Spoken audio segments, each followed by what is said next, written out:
We all remember last winter and how one snowstorm shut down our city, shut down our transportation system, shut down our economy.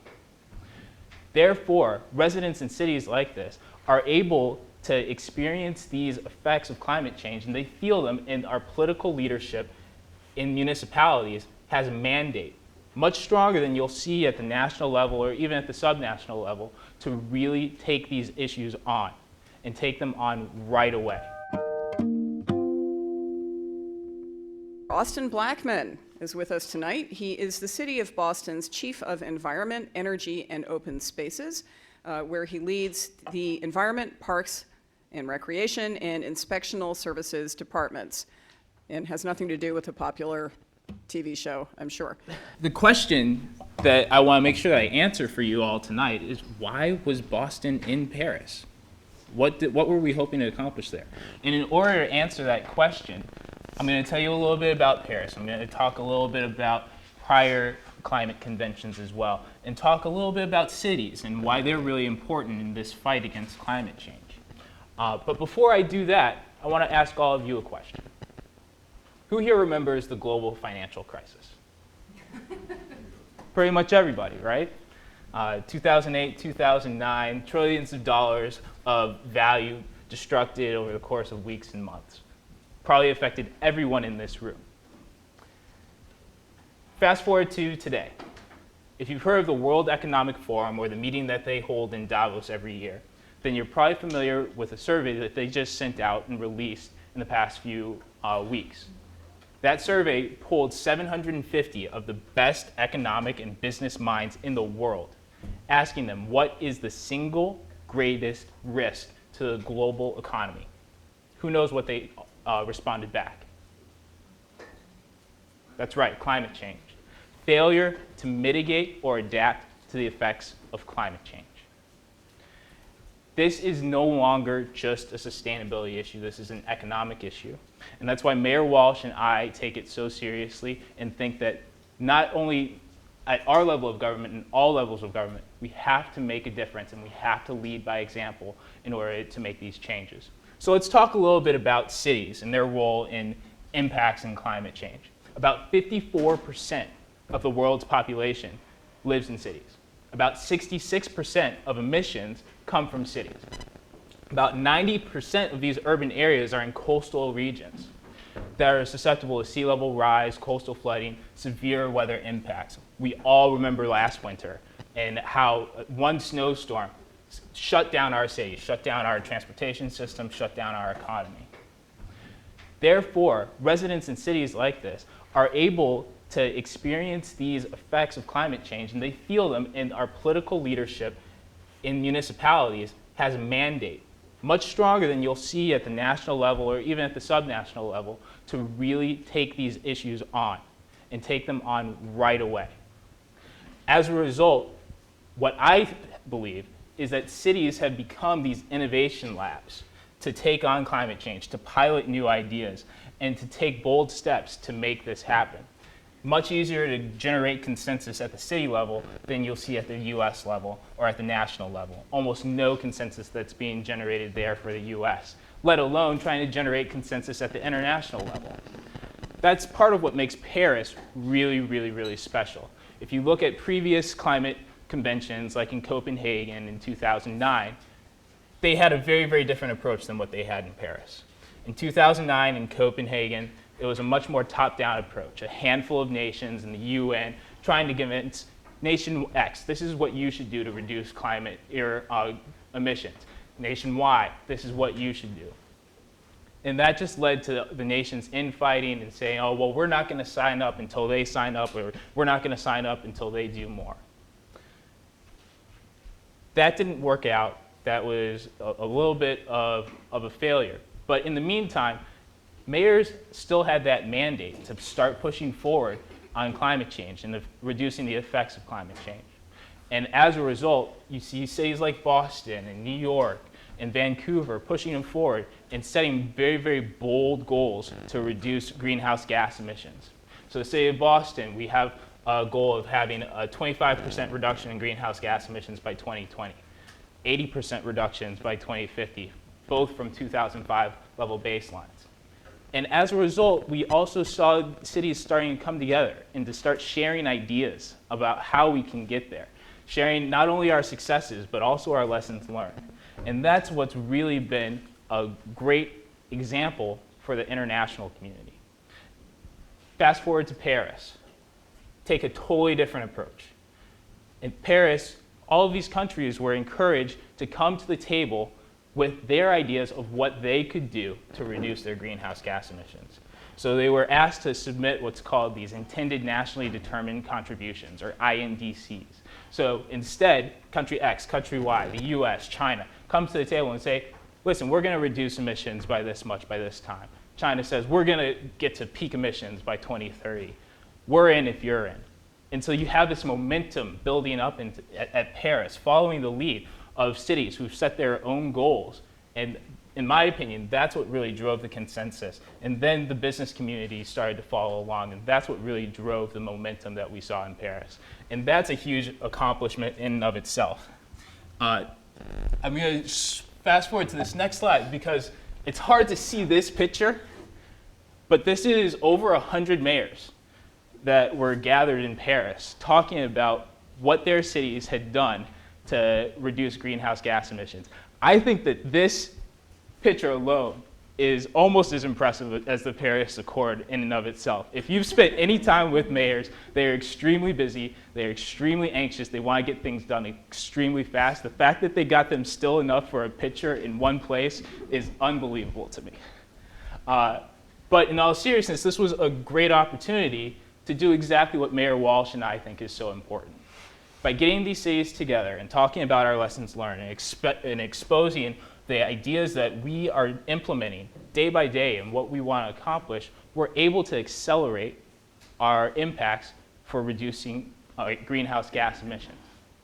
So for instance, if something took Boston a month or a year to implement, and then we share that idea with some of our cities that are just getting started, like Beijing, Shanghai, and then as a result, they're able to get that same progress done in a day or a matter of weeks.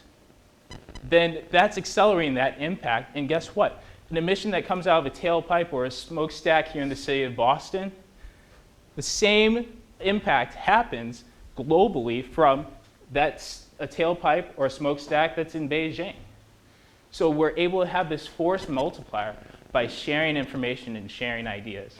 And for that reason, I think the impact of cities is crucially important in the fight against climate change.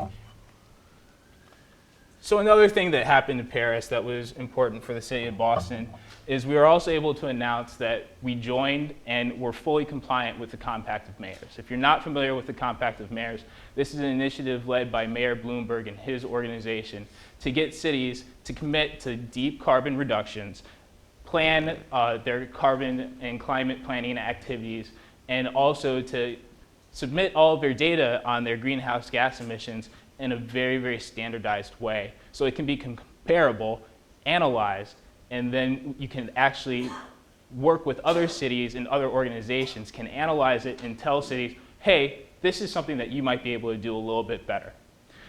So this was another great achievement that we were able to announce in Paris.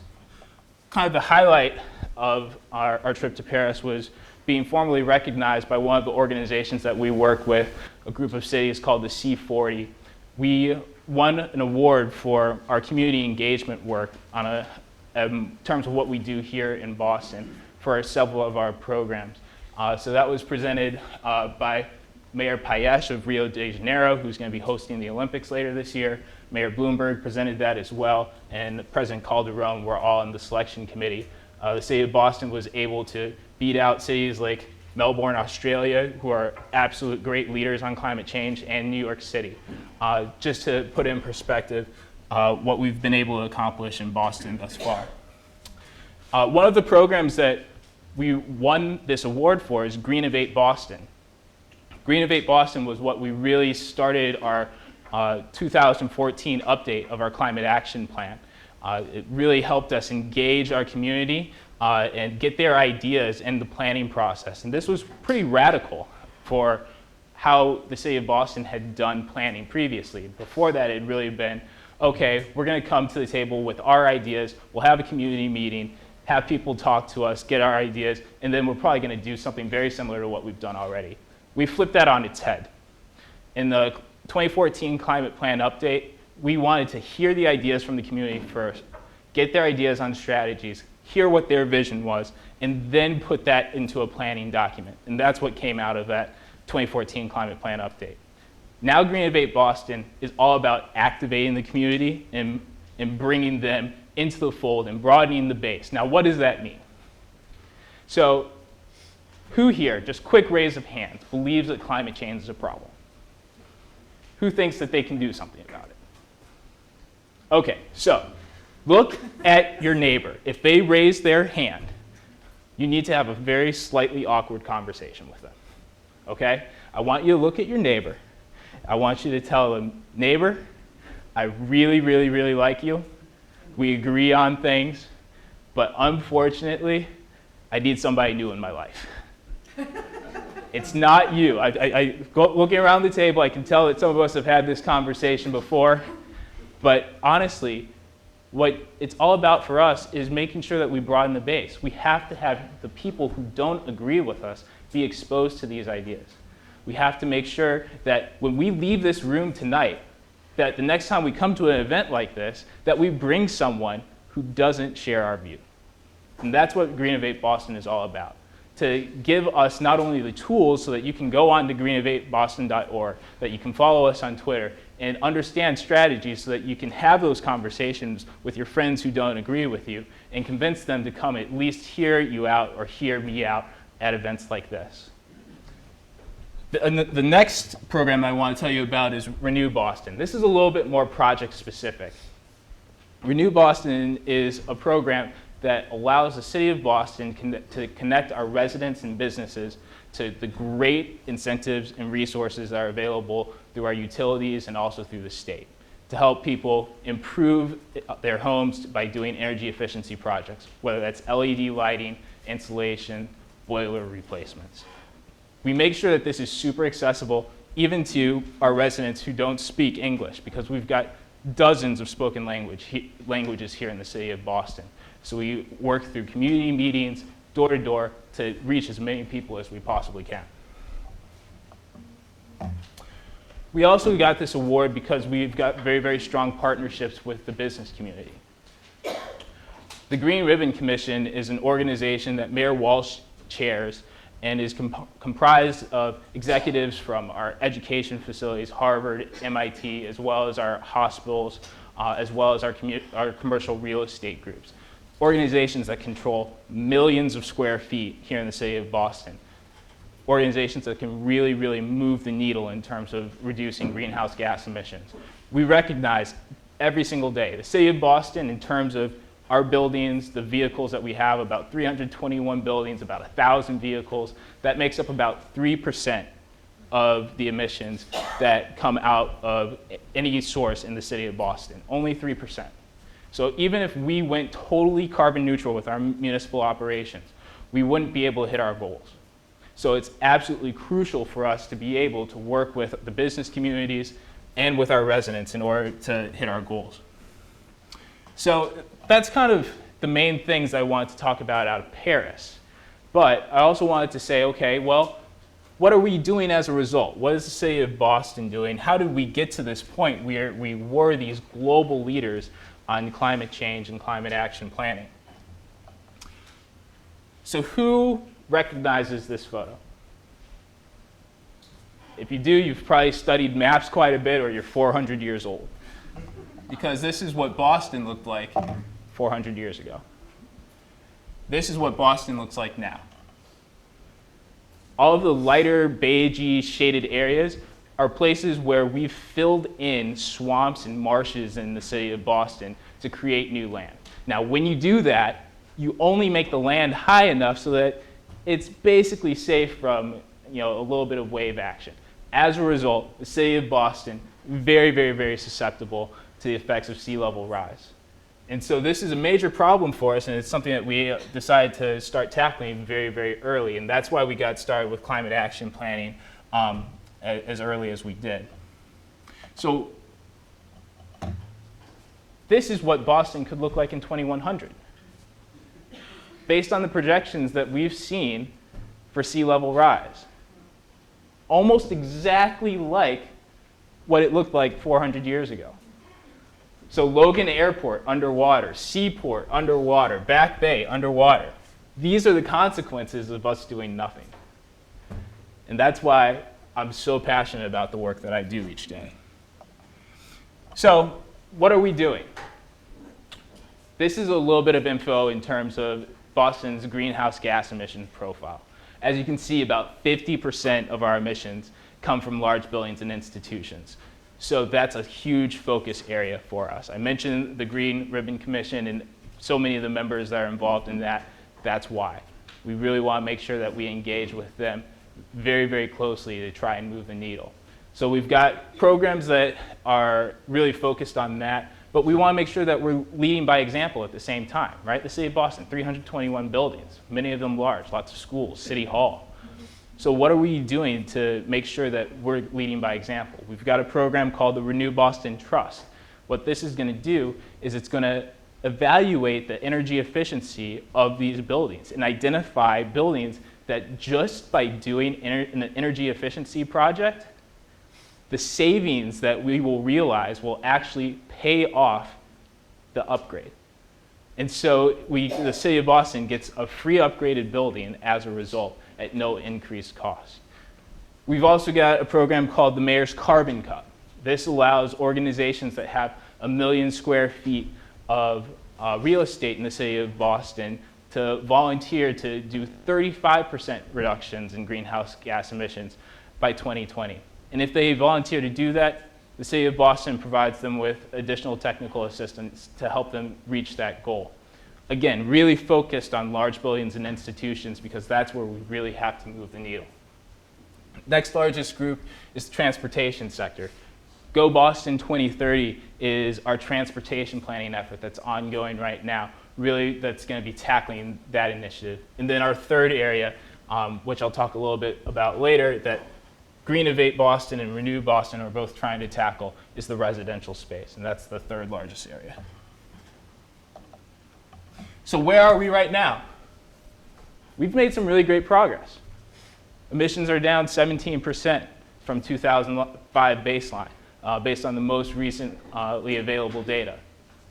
That's pretty good, but we've kind of gotten through all of the really easy stuff.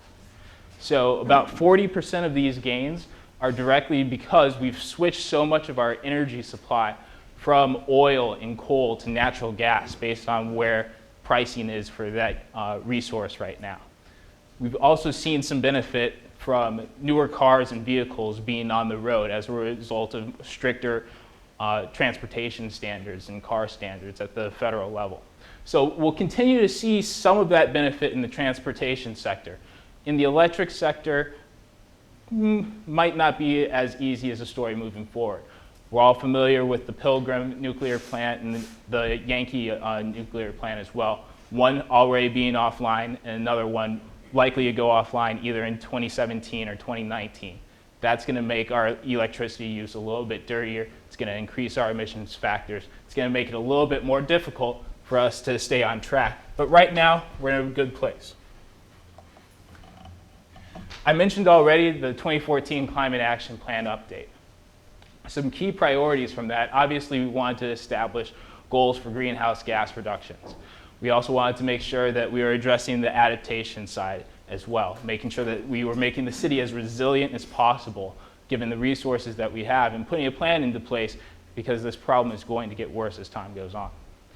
We also really wanted to make sure that we were trying to learn the lessons from Hurricane Katrina and Superstorm Sandy, making sure that all populations in our city, regardless of the language that they spoke, their social economic status, that they were able to have the same resources to be prepared in the event of severe weather and any type of major weather event. We also wanted to make sure that we increased our community engagement. I've already mentioned the efforts that are ongoing at Greenovate Boston and how we really want to make sure that we're broadening the base. And through our efforts by joining the Compact of Mayors, we're making sure that we're being transparent and that we're leveraging data as much as we can to really push this progress forward. This is just a breakdown to show exactly where we are by sector. Again, large buildings and institutions, they're about 50% of our current emissions. They're about 50% of the reductions that we have targeted as a result of this climate action plan process. Transportation is the next largest sector. It's where we've got the most work to do. That's why we've got our transportation plan in place and ongoing right now.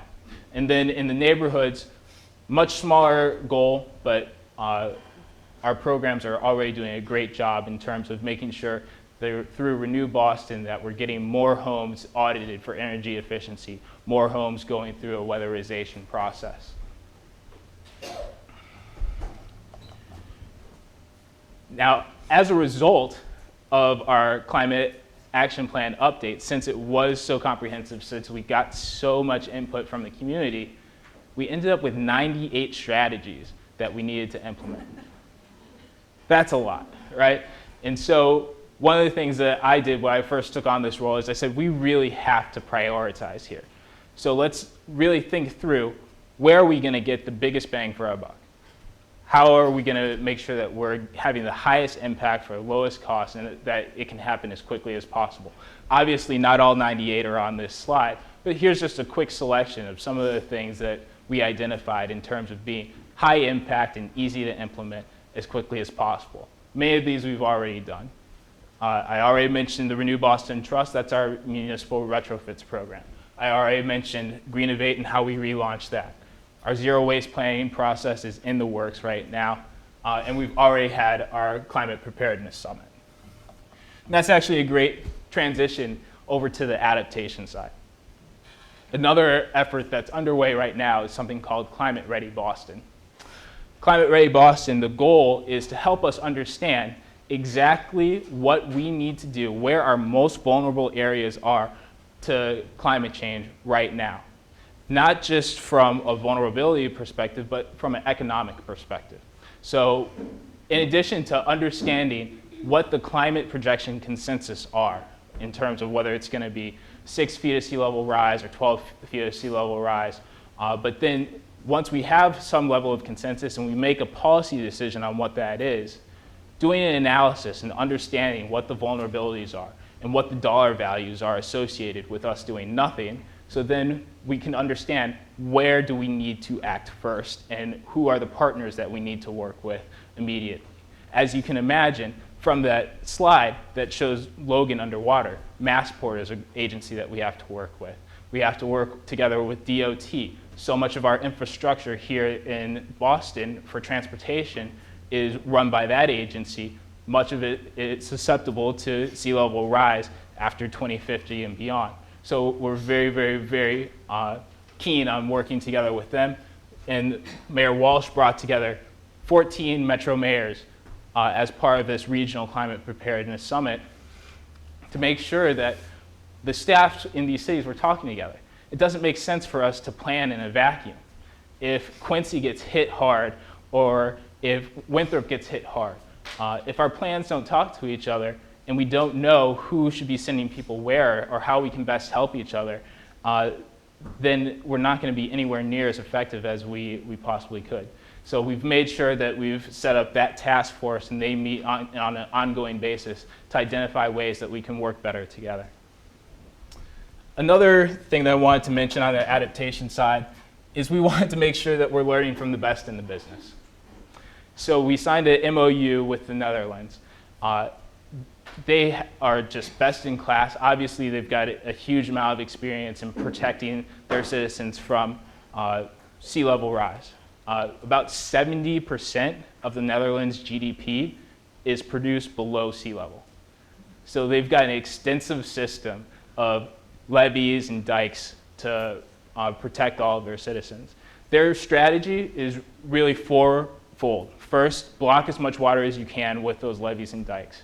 Second, if you have a failure, make sure that you can store water somewhere and divert it away from critical areas. Third, make sure that you have a plan to get people out if you don't have enough capacity to store this water. And 4, make sure that you've got a plan to get people back to normal as quickly as possible. The city of Boston, we're really, really good on 3 and 4, but the Netherlands are really going to try and help us understand what we can do on the first 2 as quickly as possible. And those findings are going to be incorporated into Climate Ready Boston, as well as our ongoing citywide planning effort, which is called Imagine Boston 2030. So I've been talking for a while and wanted to make sure I left plenty of time for your questions. But thank you again so much for having me tonight. This was a real blast. I have a 2-part question. First, could you talk a bit about how the city financed these different initiatives? And then the second part is a little bit more challenging. Looking at COP21, how could these types of initiatives be transferable to developing countries, which might have more challenges with the financing? Yeah, that's a really great question. So how we finance these initiatives and how replicable are they for developing nations? We have really, really great partners, not only at the state, but also in the philanthropy sector as well. So for instance, our climate action plan, the Barr Foundation financed the most recent update to that. They were really great partners. They funded 2 staff members in my office for a couple years to actually make that happen, launching the Green Innovate program, which now Mayor Walsh has made a commitment to keep that program ongoing on the city rolls to make sure that we continue the great work that we've realized there. Same with Climate Ready Boston. We got a grant from the Coastal Zone Management at the state, as well as support from the Green Ribbon Commission, the Barr Foundation for Climate Ready Boston, to really push that initiative forward as well. So in terms of replicability on both of those efforts, these are very, very data intensive and probably not as replicable at the level where you're talking about in the developing countries. Where we see that we're really able to replicate and have the greatest impact is with cities that might not have as many resources as Boston, but they've got one thing that they really want to do that we've done already. And if they've got the resources in place, whether it's through a grant or whether it's through their own country or whatever it may be, where we can have a really great impact is where we share those lessons learned. And we say, okay, well, here are the 10 mistakes that we made with this. Make sure that you don't do that. And so that's where we really see the greatest impact. I was curious, you said that it's more difficult to achieve a national consensus. I was just curious if you could say anything about what federal agencies that have facilities in Boston, are you partnering with them? Is the General Services Administration doing anything? I'm sure the federal government has a lot of commercial and governmental space as well. So just curious if you could speak to that. Sure, and to clarify what I say, consensus at the federal level, we've got great partnerships with the Obama administration. So internal to the executive branch, we've got great partnerships, EPA, Department of Energy. We're actually part of a program called the Climate Champions, which is a great opportunity for us to get additional insight into opportunities in the federal government and the initiatives that President Obama has been putting forward to reduce emissions, not just in federal buildings, but throughout the country. But in terms of consensus on a national level, the Congress heavily divided. Very, very tough to get anything through. We're all familiar with what's been even going on at the Supreme Court and staying the Clean Power Plan. So big challenges there. But in terms of the partnerships that we have at the federal level, I already mentioned the partnership with DOE and with EPA. There certainly are a large number of federal buildings in the city of Boston. We work together with them as well. Another program that we have is something called the Building Energy Reporting and Disclosure Ordinance, or more affectionately known as BERDO. This is an ordinance that requires buildings in the city of Boston, right now greater than 50,000 square feet, to report all their energy use at the building level. Then we take that information, we compare it to the number of square feet that these buildings have to identify buildings that use way more energy per square foot than their peers do. And so our federal partners report that information, and it allows us to then say, okay, here are a handful of buildings that are just way off on the scale. We're talking standard deviation or more.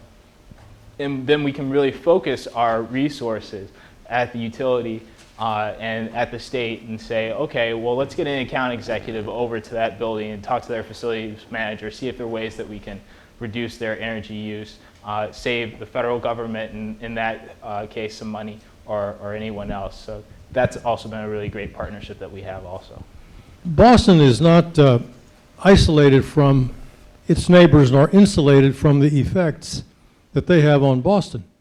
And so while I live at a very high place in Arlington, and it would be highly unlikely that I would ever have beachfront property, even if all the ice caps melt, you really, and you mentioned Harvard and MIT, whose main parts are not even in Boston, and the town of Quincy, which is hardly Boston either. So what's your approach to roping in the region so that the integrated whole is greater than just Boston on its own?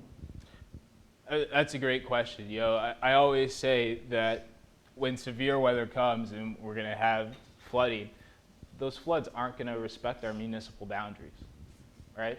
And so in terms of what's our strategy, we really, all of these communities were very, very happy to come and work with us because they recognize that it's a problem. Cities like Quincy and Winthrop may not have the resources that we do. They may not have the ability to do these climate assessments. And so if we can leverage that data and we can help them through an assessment process with the level of staffing that they have, they've been very, very happy to work with us. You know, obviously Winthrop, very, very vulnerable. They're responsible for some of Logan Airport as well. So there's certainly a strong partnership that we've forged through the Metro Area Planning Council, the Metro Mayors Coalition, that's really brought the community together as it relates to climate change and climate preparedness. So I just don't really know exactly how far you can extend into this. You talked a bit about you know, influencing the fuel economy of different vehicles and having energy audits in homes. But do you guys have kind of more of an influence in terms of policy for city planning? And then my second question is kind of asking, you mentioned that you're seeing that the electricity sector is probably going to get a little bit dirtier for Boston in the future. Do you guys have the power or the plans to maybe make some policy that would allow you to, I guess, ensure that you'd be able to get it from more renewable sources? Great questions. So the City of Boston's planning department, the Boston Redevelopment Authority, is a very, very close relationship with my department. We've got several reviews that we do concurrently, particularly for new buildings that are going up in the City of Boston. So in terms of how we influence those planning initiatives, we certainly have ongoing communication. I mentioned Imagine Boston 2030, the first citywide plan that the City of Boston's done in 50 years. That's an initiative that's being run out of the Boston Redevelopment Authority. I sit on the steering committee for that group. And so there's a very, very close partnership there, not just as it relates to climate action planning, but also on open space as well. You know, we mentioned how Parks and Recreation falls within my cabinet. That's going to be a big challenge for the City of Boston. Right now, we have unprecedented access to open space in the City of Boston. I think it's one of the things that makes Boston really, really great, really, really unique compared to other urban areas. It's about 95% of Bostonians live within a 10-minute walk of a park. That's insane. But if you look at our ratios in terms of our population and the amount of acreage that we have, if you look at our projected growth, right, we've got about 630,000 residents right now. If you look at our projected growth by 2030, just to maintain that same level of access, we need to add something on the order of 600 acres worth of open space. Very, very, very challenging in a city that's as old and it's already built up as the City of Boston. But to answer your first question, on the planning initiatives, Mayor Walsh has made it very clear that this administration we don't work in silos. We collaborate. We work together to make sure that we're accomplishing all of our goals in concert. Then in terms of your second question, energy supply. Regulated at the state, so a little bit more difficult. And then the system is also then managed by ISO New England. Obviously, the governor has legislation that's out trying to contract more of that supply from Canada, from hydroelectric sources. If that goes through, that will certainly help us, not only help the state with its goals, but it will certainly help us as well. One thing I should say is one of the other awards that we that got a C40 award in Paris was Washington, D.C. They went through a process where they are actually contracting about 30% of their municipal load from a wind farm. And they won an award for doing that. So that's something that piqued an idea for us. It's something that we're looking at. There's some other opportunities that we can do in terms of load aggregation that we're looking at as well, but a little bit more difficult for us to just put an ordinance into place because the decision-making authority is really outside the municipality and energy supply. I'm with an organization called Climate Exchange, and we're pushing a state bill, S 1747, that's would be intended to create a carbon price at the state level. And I'm sure you're aware that in terms of trying to push energy efficiency, renewable energy, and even vehicle efficiency, the low price of fossil fuels now creates a problem because you're always comparing in cost effectiveness to what it costs for gasoline or fuel oil or natural gas. Do you see those low prices as being a problem for implementing the climate action plan? And would you see putting a price on fossil fuels as helping with that? So to answer your question, are low gas prices a problem, and also is the Walsh administration looking at carbon pricing in terms of a way to potentially correct for that to make climate action planning a little bit better? So to answer your first question, the current environment around fuel cost is certainly a challenge. It's certainly a concern. As the economy continues to improve as well, people are buying bigger cars, they're driving further distances, certainly a challenge. I think that carbon pricing is certainly one strategy that we're looking at, but I wouldn't say that we've come to a decision in terms of whether that's the best path forward. It's something that I think that we're still evaluating. Not only is the city of Boston already a leader in energy efficiency right now, for 2 times in a row, ACEEE, the American Council for a Clean Energy Economy, has ranked the city of Boston #1 for energy efficiency. The state of Massachusetts, I think, has won 5 times in a row for the same category because we already have such great programs that are making our energy supply very, very, very efficient and making it very, very not carbon intensive at all. So as a result, it's hard to then say, well, do we need to go further? We're putting billions of dollars into energy efficiency already, and we have to make sure that we're not making our energy way more expensive than it already is in the region. So when I look back at the skyline of Boston at 10 o'clock at night, these 15-story buildings that are office buildings are all lit up. What is the reason that they do that? And can't something be done about that? That's a great question. Lighting is a really big opportunity, not only just in terms of replacing LED bulbs, but when I have conversations, and this is something, again, the mayor's made it very, very clear that we're to collaborate with our partners, particularly in the commercial real estate sector. A big challenge for those buildings is that during the day, they're full with, obviously, people who are at work. But then at night, the people that come in and service the building need to be able to see and get around as well.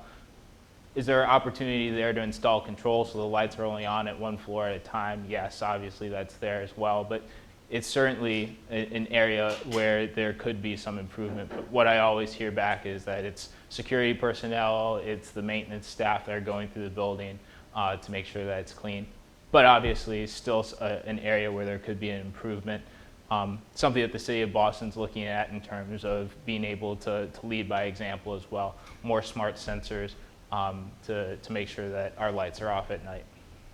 I wonder if you can expand a little bit on the initiatives on transportation. Sure.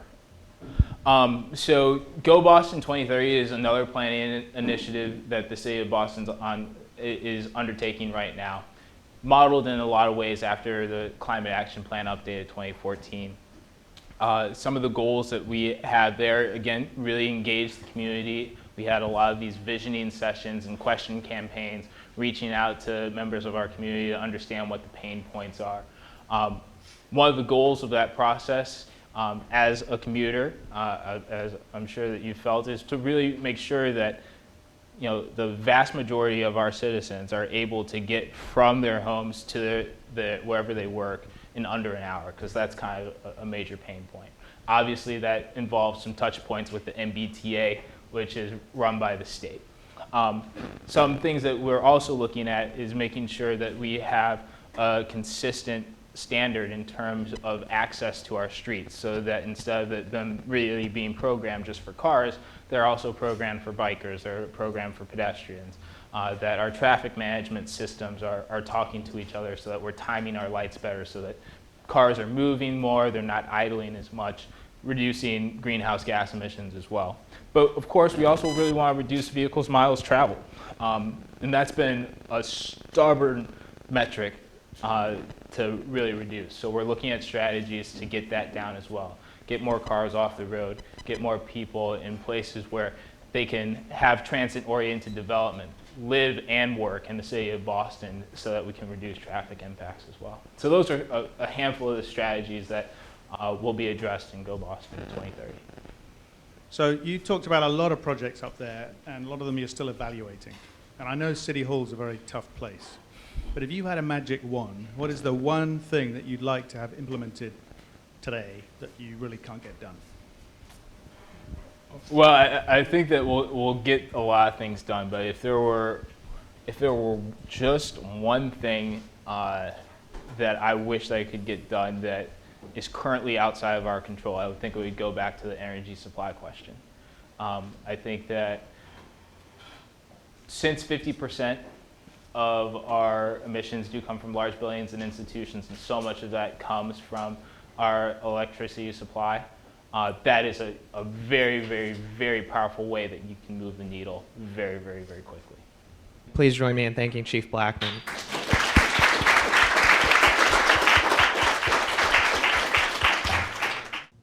This is really happening. The Arctic and the glaciers are melting. The oceans are rising and acidifying. The corals are bleaching. The great forests dying and burning. The storms and floods, the droughts and heat waves are intensifying. The farms and savannas are parched and drying. Nations are disappearing. People are dying.